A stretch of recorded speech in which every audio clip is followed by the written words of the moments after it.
The Word of God is alive and powerful, sharper than any two-edged sword, piercing even to the dividing asunder of soul and spirit, and of the joints and marrow, and is a critic of thoughts and intents of the heart.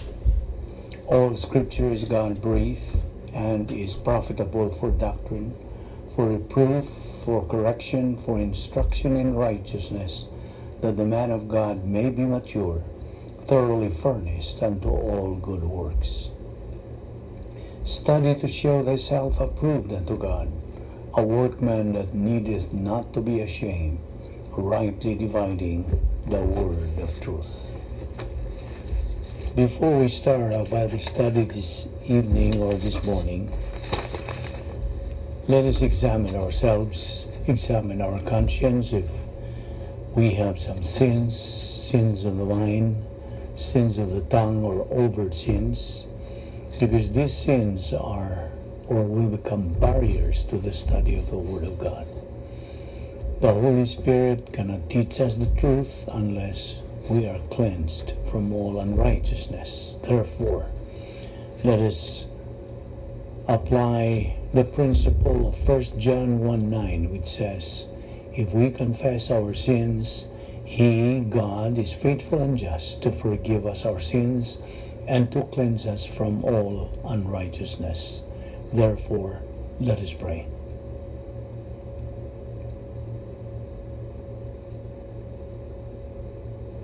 Let us pray.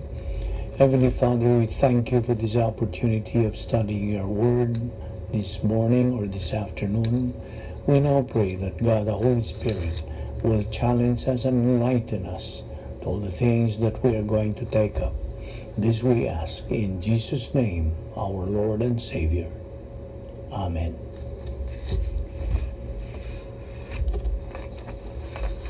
Now we are here this afternoon once again, or this morning. We are in good health.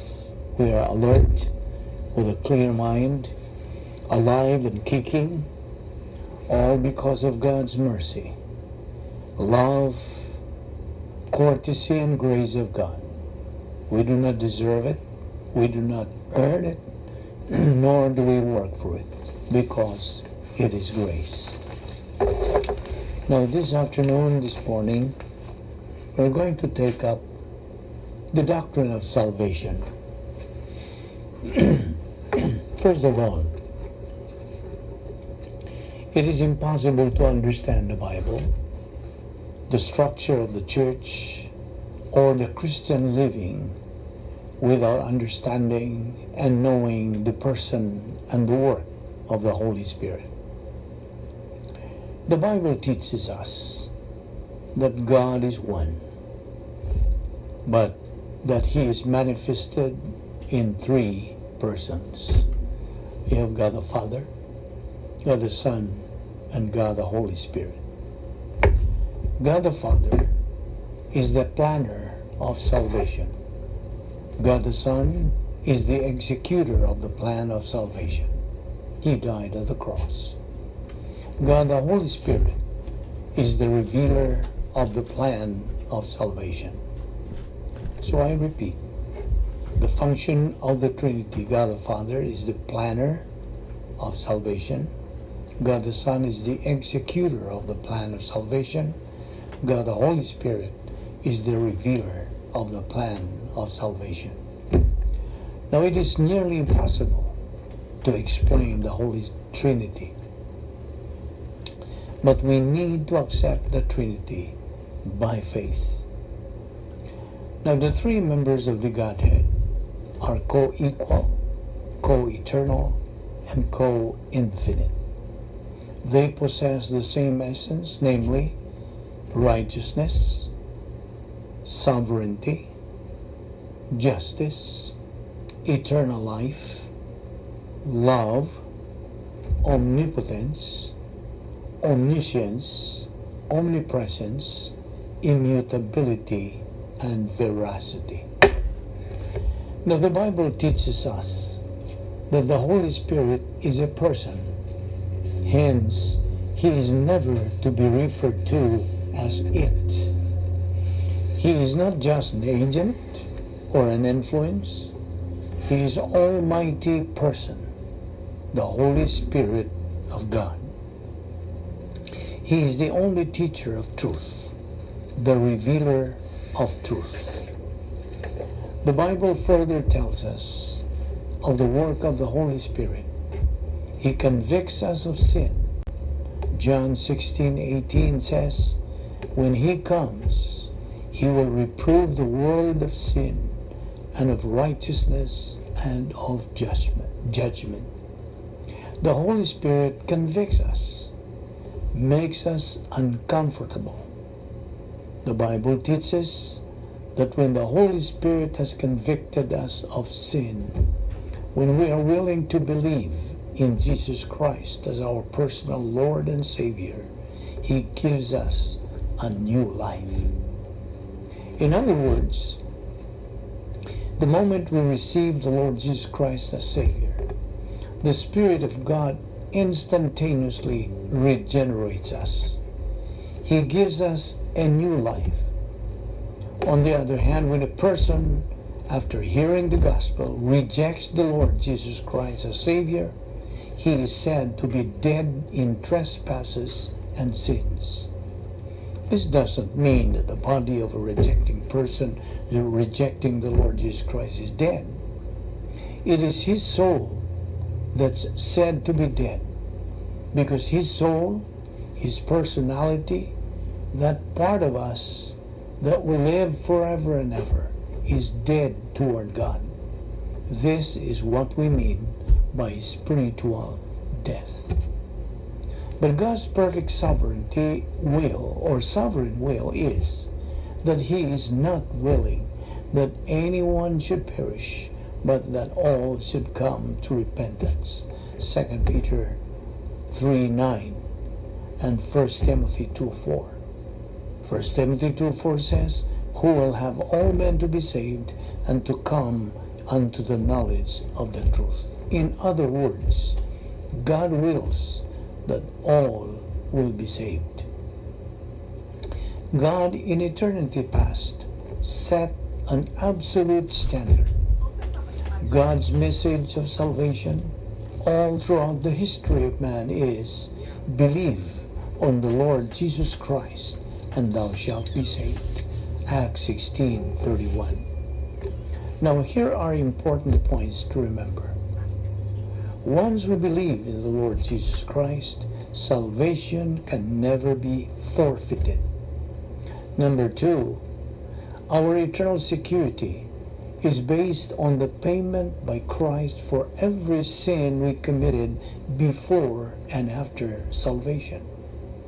Number 3, this complete payment guarantees our eternal destiny in heaven.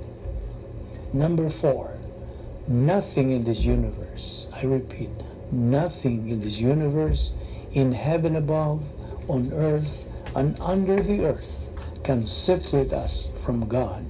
Nothing. Once we believe in Jesus Christ, we cannot lose our salvation. Once saved, always saved.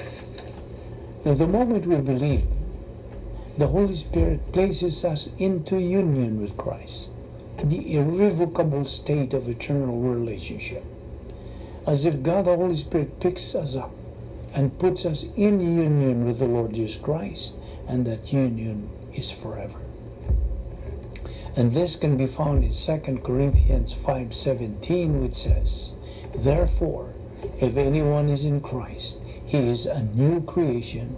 The old has gone, the new has come. The scripture designates this union with Christ by the phrase, in Christ. You will come across every now and then the term, in Christ. For as in Adam all die, so also in Christ shall all be made alive. 1 Corinthians 15:22. Because God did everything to secure this union, we can do nothing to abrogate our position in Christ. We cannot be removed from the top circle of eternal relationship. And I give eternal life to them, and they shall never perish, and no one shall snatch them out of my hand. John 10:28. Yes, we are held by the hand of God who never lets go. We are not held by our own morality or obedience or good works or religious observances. Our salvation never depends on us. Salvation is by grace, freely given by God, never earned or deserved. For by grace you have been saved through faith, and that not of yourselves, it's a gift of God, not of works, lest any man should boast. Ephesians 2:8 and 9. Since we can do nothing to earn our salvation, we can do nothing to lose our salvation.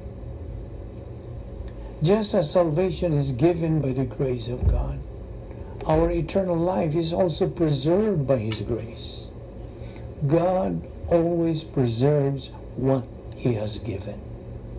1 Peter 1:4-5 says, to obtain an inheritance which is imperishable and undefiled and will not fade away, reserved in heaven for you who are protected by the power of God.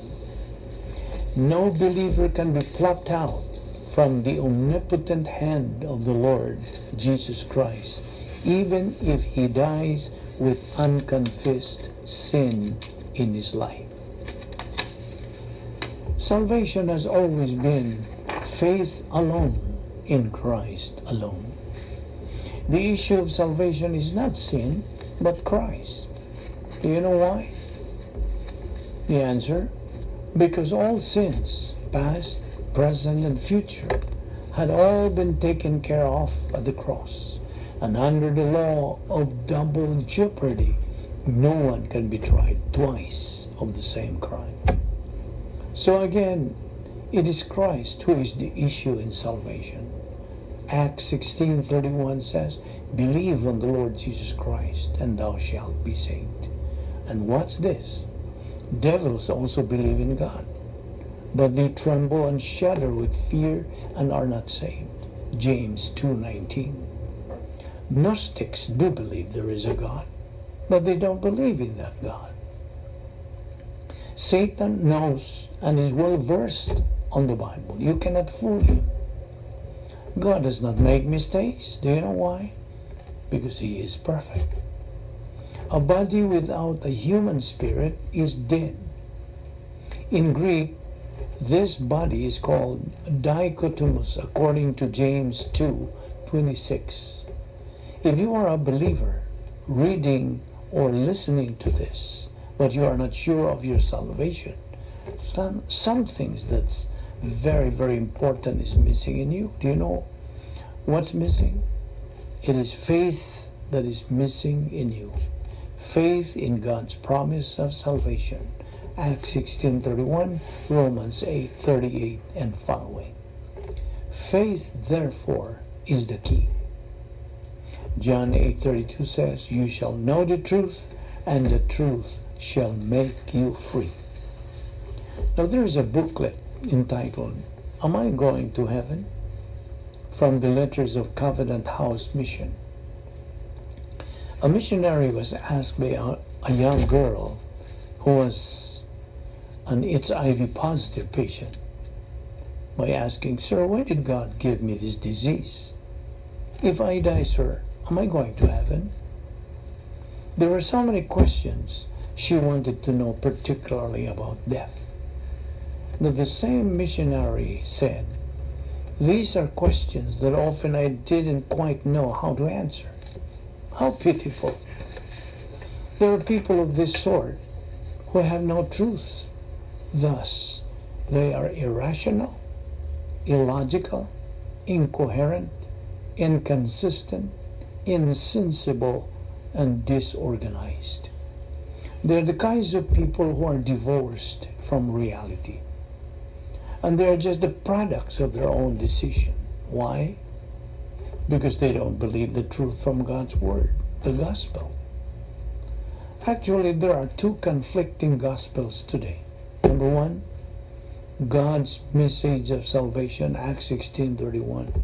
And number 2, cosmic evangelism. Man has his own choice. He has a God-given volition to use. You know, there's so many people today who say they believe in Jesus Christ, who say they will follow him, but they actually never had committed and surrendered themselves wholly, 100% to Christ. Some people ask, how much faith does it really take? No, the Lord Jesus Christ said, only the faith as small as a grain of mustard seed. Matthew 17:20. It's the object of faith that really and really counts. And who is the object that counts? The Lord Jesus Christ. A person can be saved 1/60th of a second. I repeat, a person can be saved 1/60th of a second.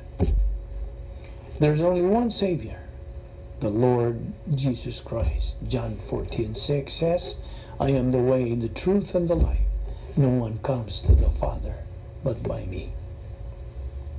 Now may I ask you, what is the worst way to die? You know? The worst way to die is not to be murdered, or to meet a horrible accident, or to die of cancer. What do you think? It is to die as an unbeliever.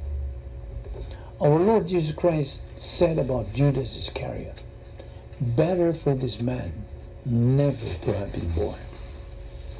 There's only one unpardonable sin, and that is rejection of Christ. Matthew 12:31-32. Verse 31 says, wherefore I say unto you, all manner of sin and blasphemy shall be forgiven unto men, but the blasphemy against the Holy Spirit shall not be forgiven unto men. Verse 32, and whosoever speaketh a word against the Son of Man, it shall be forgiven him. But whosoever speaketh against the Holy Spirit, it shall not be forgiven him, neither in this world, neither in the world to come. Listen, one can be saved only by one way. There is no other way. This one way to be saved is God's way. It is faith alone in Christ alone. But there is one sin that Christ did not and could not die. It is the rejection of himself. Attitude towards Christ determines one's eternal future. Faith, you know, is non-meritorious system of perception. You see, God's declared will is that he is not willing that anyone should perish, but that all should come to repentance. 2 Peter 3:9. God wants all men to be saved. 1 Timothy 2:4. If you truly seek me, you will find me. Jeremiah 29:13. Every unbeliever who dies today goes to where? Goes to torments. Now, if we can only make a phone call to any unbeliever who is in torments today and ask him if he wants to believe in Christ, he will absolutely respond with a big yes. But it's too late. Too late for him to do so, because these people have already reached their PNR, their point of no return. God's word says in Hebrews 9:27, it is appointed unto men once to die, and after this, the judgment. So again, the issue in salvation is not sin, but Christ. Every member of the human race is going to meet the Lord Jesus Christ one way or the other.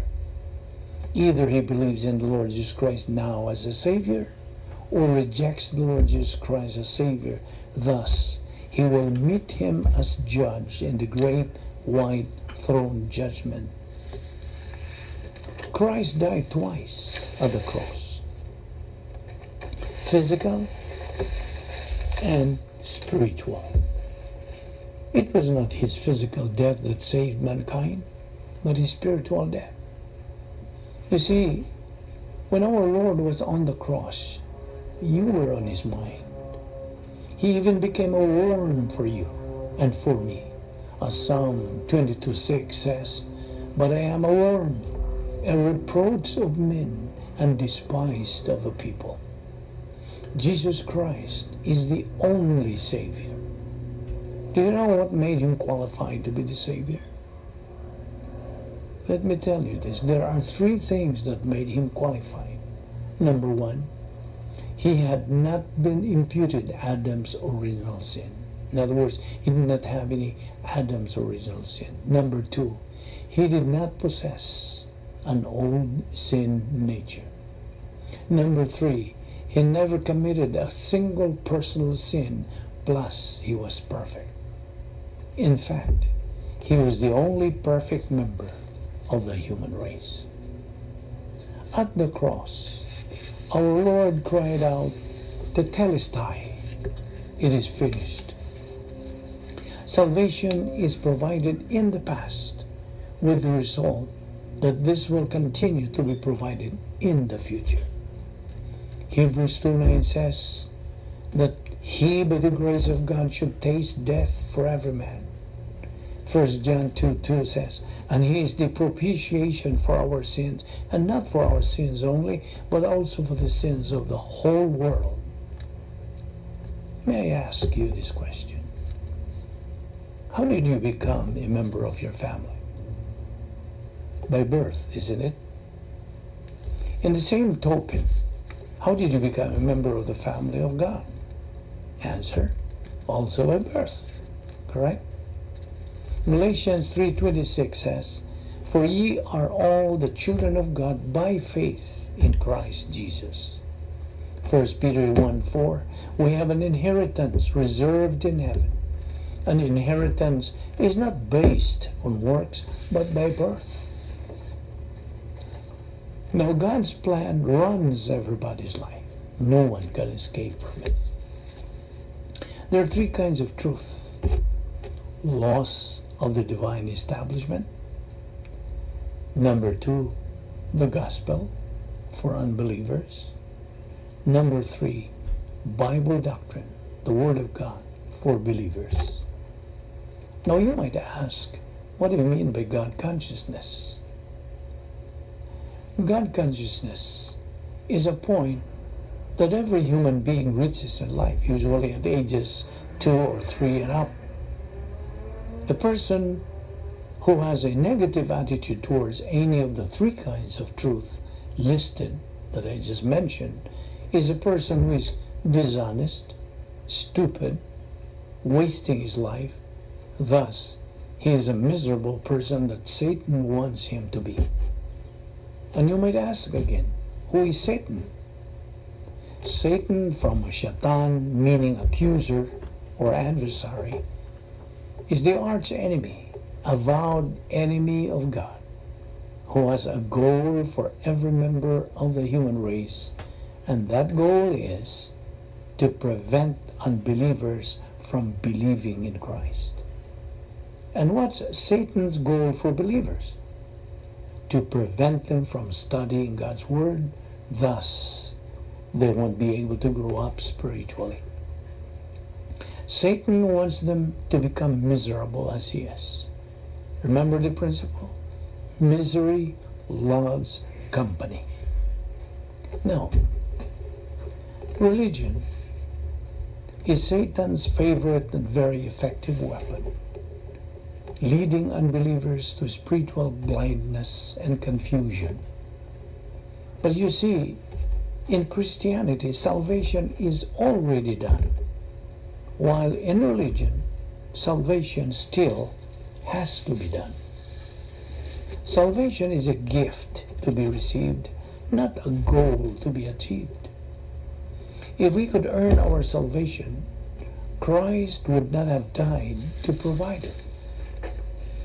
You can have tons of religion without an ounce of salvation. No one's so good that he can save himself. No one's so bad that he cannot save him. that God cannot save him. I repeat that. No one so good that he can save himself. No one so bad that God cannot save him. God's plan for your life is exclusively tailored for you. God's plan for you is the best and the highest. God the Father is the author of the plan. God the Son is the executor of the plan. And God the Holy Spirit is the revealer of the plan. Our Lord Jesus Christ in John 14:6 says, I am the way, the truth, and the life. No one comes to the Father but by me. Acts 4:12 says, neither is there salvation on any other under heaven given among men, whereby we must be saved. 1 Timothy 2:5, there is one God and one mediator between God and men, the man, Christ Jesus. Now someone was asked, how many gods are there? He replied, only one. How do you know there's only one? He answered and said, because God fills heaven and earth, so there's room for only one. So, God is inviting you, unbeliever, to respond to his stimulus in Acts 16:31. Believe on the Lord Jesus Christ, and you will be saved. You see, God is perfect. His word is perfect because it comes from him who is perfect. His promise will never fail because he always keeps his word. In fact, God has 7,000 promises for every believer. Some of God's promises include the following. John 1:12, but as many as received him, to them gave he the power, volition, which is freedom of choice, to become the sons of God, even to them that believe on his name. John 3:16, for God so loved the world, that he gave his only begotten Son, that whosoever believeth in him shall not perish, but have everlasting life. John 3:36, he who believes in the Son has life. He who does not believe in the Son does not have life, but the wrath of God abides on him. Matthew 10:32, so everyone who acknowledges me before men, I also will acknowledge him before my Father in heaven. John 5:24, truly, truly I say to you, he who hears my word and believes him who sent me has eternal life. Romans 8:1, there is therefore now no more condemnation for those who are in Christ Jesus. The phrase in Christ Jesus means the believer is now united with Christ forever. That's according to 2 Corinthians 5:17-21. Now, this world is filled with religious people, right? People who are proud of their flimsy works of baptism, church membership, sincerity, keeping the 10 Commandments, living by the golden rule, and a host of other works by which they expect to enter the pearly gates with great pomps and circumstances. You know, very religious people are very lost. Our Lord Jesus Christ in John 3:7 says, ye must be born again. It was the religious people, the chief priests, scribes, and Pharisees who brought our Lord to trial and crucified him. That's why the hardest people to teach about the truth are unbelievers who are religious, so devoted to the religion. These people cannot believe in Christ and his saving work on the cross because they are falsely convinced that simply believing in Christ is not enough to be saved. They believe they have to work and work and work for their salvation. An unbeliever who hears the gospel, the truth of salvation, but refuses to believe it, is likened to a dog that returns to its own vomit, according to 2 Peter 2:22. Unbelievers are the most miserable, most unhappy, most confused people in the world. Worst, Unbelievers do not like themselves because they have a very low self-esteem. Unbelievers have no capacity for life. Thus, they're just wasting their time, wasting their ability, wasting their opportunity in life. They have miserably reached their point of no return. But on the other hand, believers are the heirs of God and the joint heirs of Christ.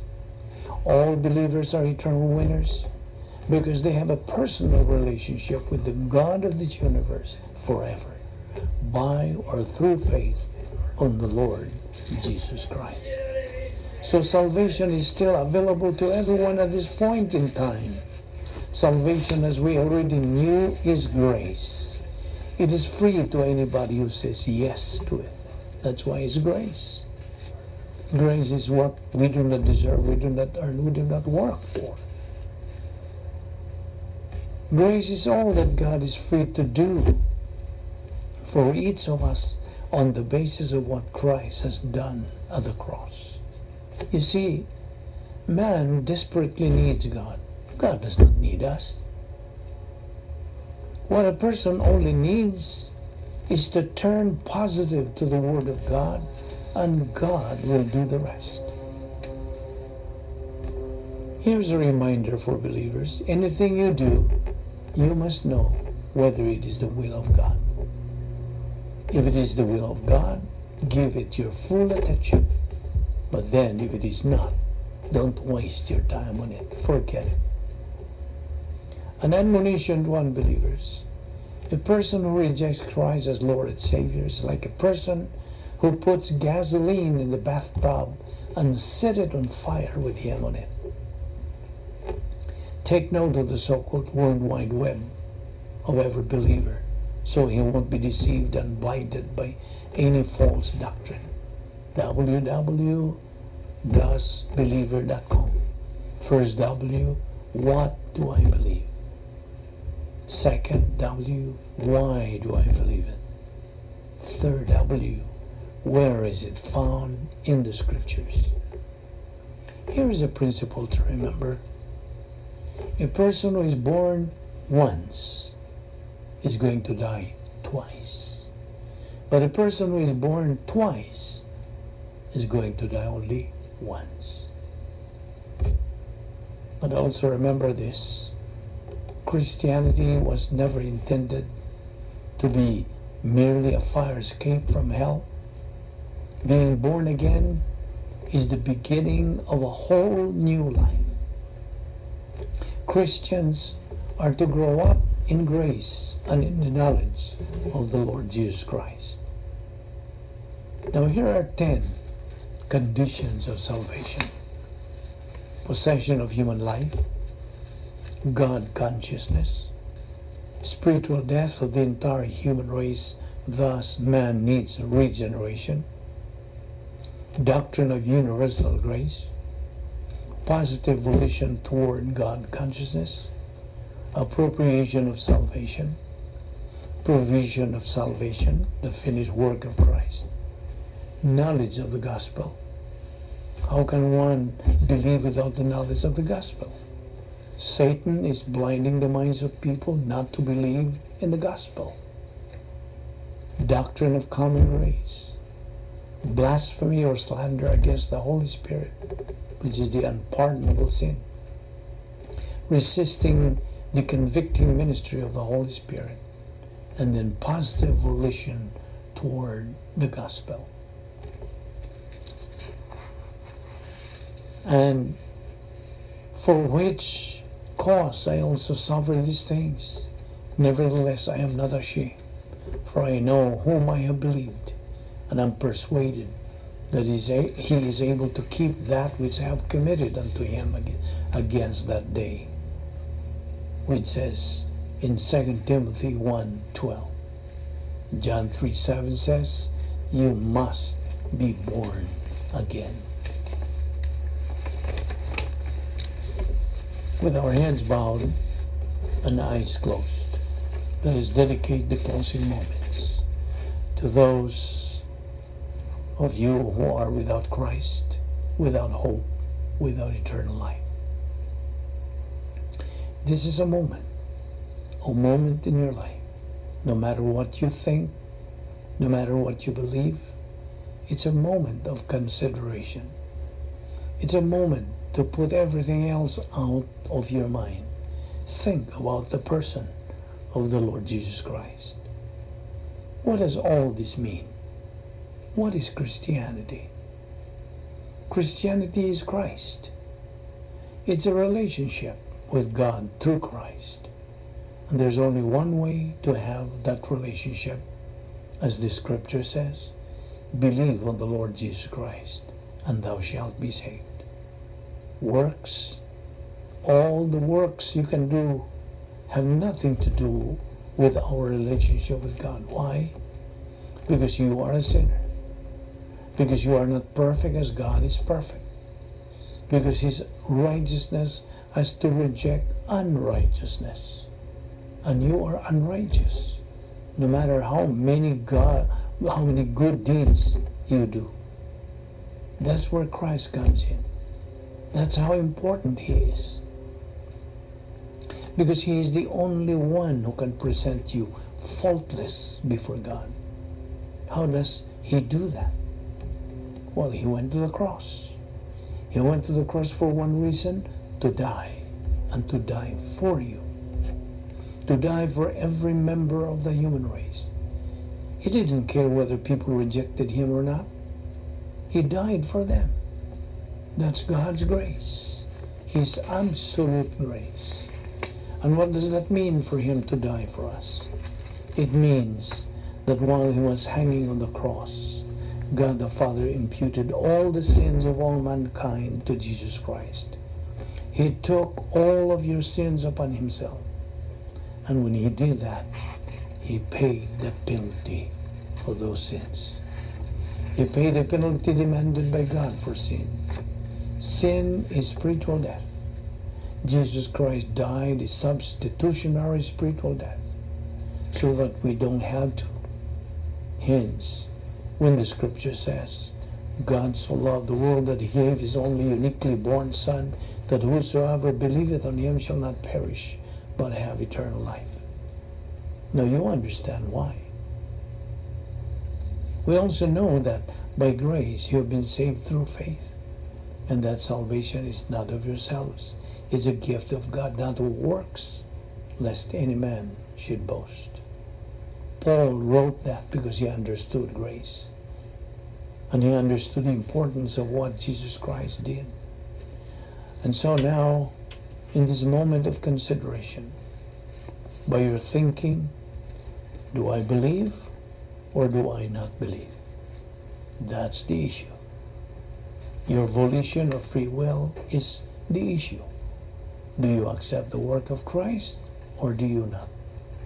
Because once you accept the work of Christ, that is eternal life. So right where you are, right where you sit right now, you can make that decision for or against Christ. Therefore, believe on the Lord Jesus Christ, and thou shalt be saved. And let us pray. Now, Heavenly Father, we thank you once again for your wonderful word to us, so that we might understand ourselves, so that we might understand the world around us from the divine perspective. We thank you, Father, that we have the wonderful knowledge of you. We pray that you will challenge us and motivate us. Bring us once again to this ministry so we can glorify you and be able to grow up spiritually. We ask all this in Christ's name. Amen.